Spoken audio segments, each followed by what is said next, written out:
Hablaremos de Catalina de Rusia y de dos personajes que fingieron ser otros. Catalina era alemana, había llegado a la corte rusa porque estaba casada con el zarevich, Pedro, o sea, el heredero del trono. En 1762, Pedro subió al trono como Pedro III. Sí. No le fue muy bien, que digamos. Fue destronado pocos meses después por la Guardia Imperial y los nobles hicieron que se eligiera a Catalina como emperatriz. Pero el asunto no terminó así. Unos días después de su derrocamiento, Pedro III fue asesinado. Esto era el 17 de julio de 1762. Algunos historiadores creen que Catalina tuvo algo que ver con aquel crimen. Años después, en 1773, las mejores tropas de Catalina la Grande, estaban luchando contra los turcos. Sí.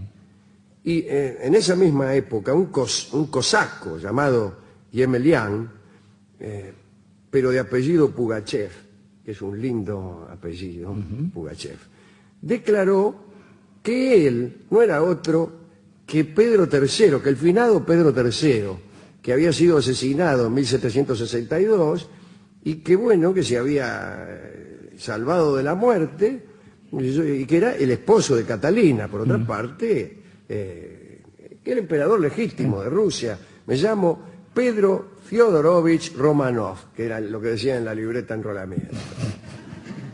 Dice, yo me morí hace 11 años. Y aquí me ve. Bueno, este hombre, Pugachev, dijo que había escapado de quienes habían tratado de matarlo. Y entonces encabezaba unas feroces hordas de cosacos, tártaros, siervos fugitivos y muchos descontentos que habían jurado castigar a la infiel alemana que ocupaba el trono de Rusia, o sea, a Catalina. Pugachev en realidad no se parecía mucho al emperador Pedro, pero eso no parecía ser un problema, puesto que este hombre prometía libertad y riquezas a todos los que lo siguieran. Entonces, ¿qué le importa a uno si el hombre es parecido o no a sí mismo? Por supuesto. Bueno, en la corte estaban los escépticos, que decían que debía eliminarse a ese hombre de inmediato, los crédulos, que pagaban recompensas a los retratistas para que se acercaran al supuesto zar e hicieran llegar a la corte un cuadro de aquel hombre. Y después estaban los muy crédulos, que decían que en realidad no era Pedro III, sino el fantasma de Pedro III, que no se dejaba aplacar. Bueno, la rebelión de Pugachev comenzó en los Urales. Es un buen lugar para empezar una rebelión.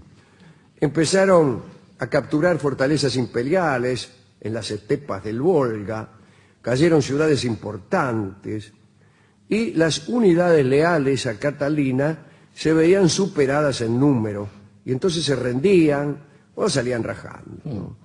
Los oficiales capturados por los rebeldes eran ejecutados. Familias enteras leales a Catalina eran colgadas en los portales de su mansión. Las colgaban además en filas ordenadas según las edades. Porque es menos, eso, claro, sí. Por lo menos con orden. Bien, los extranjeros, dice aquí, e incluso los rusos que vestían ropas occidentales, eran también asesinados. Vamos, era muy difícil no ser asesinado. Claro, claro. Bien. La preocupación en la corte de Catalina era enorme. Algunos estaban convencidos de que Moscú estaba amenazada y luego San Petersburgo. Pero en 1774, ¿qué sucedió? Terminó la guerra con Turquía. Y entonces las tropas de primera línea quedaron libres y empezaron a actuar contra Pugachev. Lo atraparon. Fue atado y entregado en una jaula a Catalina para que lo viera. Qué lindo. Dice, tráigamelo adentro de una jaula que lo voy a ver. Y antes de sentenciarlo a muerte, Catalina se acercó a la jaula y le dijo al tipo, le dice, el zar Pedro era mucho más bello que vos. Y eso fue lo peor. No, en realidad lo peor fue que lo mataron el 10 de enero de 1775. Fue decapitado los seguidores del falso zar fueron perseguidos y marcados, se cortaron lenguas, narices, orejas. Los peores ofensores del trono fueron colgados en unas armazones erigidas sobre balsas que luego se dejaban flotar y arrastrar por la corriente del Volga, ¿no es cierto? ¿Para qué? Bueno, para que sirvieran de lección a los sobrevivientes escondidos río abajo. No así a los que estaban escondidos río arriba, que no recibieron lección alguna.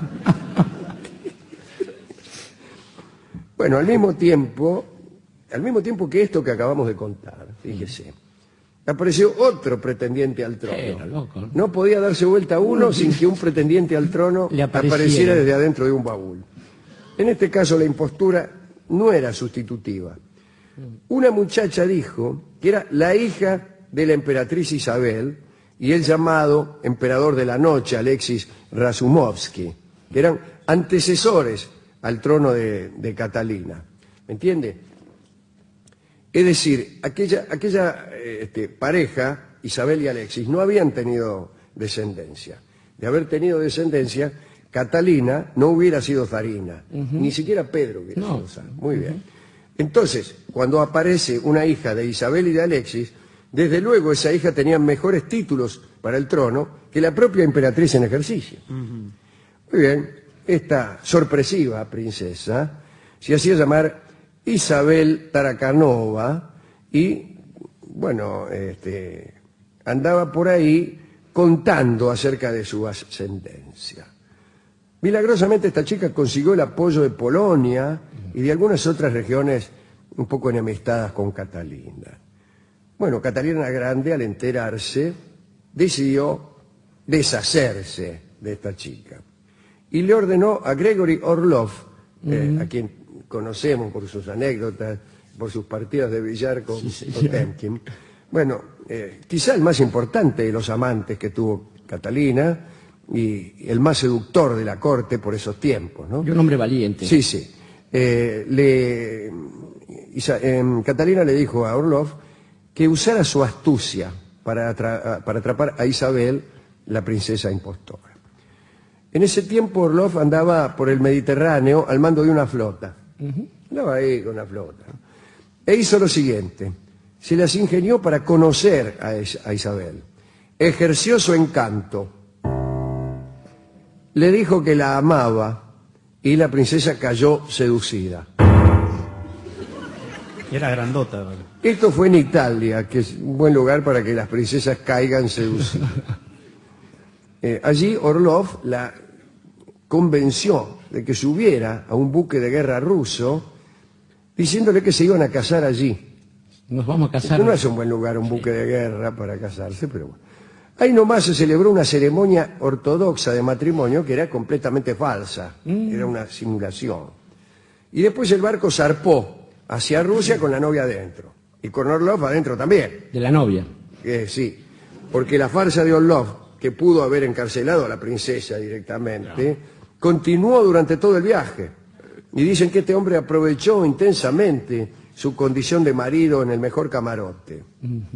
Apenas tocaron puerto, si me permite la expresión. Tocaron puerto del humilde balsa. Sí. Orlov se despidió e Isabel Tarakanova fue engrillada y llevada a prisión. Desde su calabozo, que era la fortaleza de Pedro y Pablo, la princesa escribió cartas a Catalina en las que rogaba piedad, pero fue en vano. Fue en vano, ¿no? Isabel murió el 4 de diciembre de 1775 de tuberculosis. Algunos dicen, pero parece que esto es solamente una leyenda, que murió ahogada en su celda por una inundación del Neva, del río Neva, que alcanzó la fortaleza. Ella estaba encerrada, subió el agua, chao. Bueno, y estos son los dos impostores de los que quería hablar esta noche. Impostores que fueron castigados con la mayor crueldad. ¿A quién quiere dedicar esto, Jorge? Yo creo, Alejandro, que días atrás, que también tuvimos un pasaje por otras imposturas, recordamos en ese momento a Jean Valjean, pero me parece que hay un enfoque posible de la impostura interesante, y es habría dos maneras de impostura. Una es aquella que se ejerce desde abajo hacia arriba, es decir, el atorrante que aspira más, que... La impostura ascendente. Exactamente, que tiene su encanto, esa cosa del pícaro y qué sé yo. Pero me parece más interesante la impostura que se ejerce desde arriba hacia abajo. Y pensaba en una canónica, que es la impostura de Harun al-Rashid, cuando siendo el hombre importante... El califa. El califa se disfrazaba de mendigo, como diría mi finado abuelo, y salía por las calles de Bagdad. Y a las tabernas iba incluso. Y así se enteraba no solamente de cuáles eran las vidas que mejor estaban en Bagdad, sino también de los sufrimientos del pueblo. Pero pensando en Harun al-Rashid, creo que siendo argentinos como somos, no podemos dejar de pensar en otra nobilísima impostura, muy apropiada para estos días, encarnada por alguien que, habiendo sido actriz, conocía el arte de la impostura y que lo utilizó en favor justamente de una gestión política para saber si se cumplían aquellos mandatos que emanaban del gobierno. Estoy hablando de una actriz nacida en la ciudad de Junín y que alguna vez, como muchos recuerdan, disfrazada de anciana, fue a visitar un hospital allí donde se debía ejercer la medicina social del modo que el gobierno peronista la había establecido. ¿Qué mejor dedicanda entonces para esta charla que aquella persona que supo hacer de la impostura un gesto verdaderamente glorioso? Hablo de Eva Perón.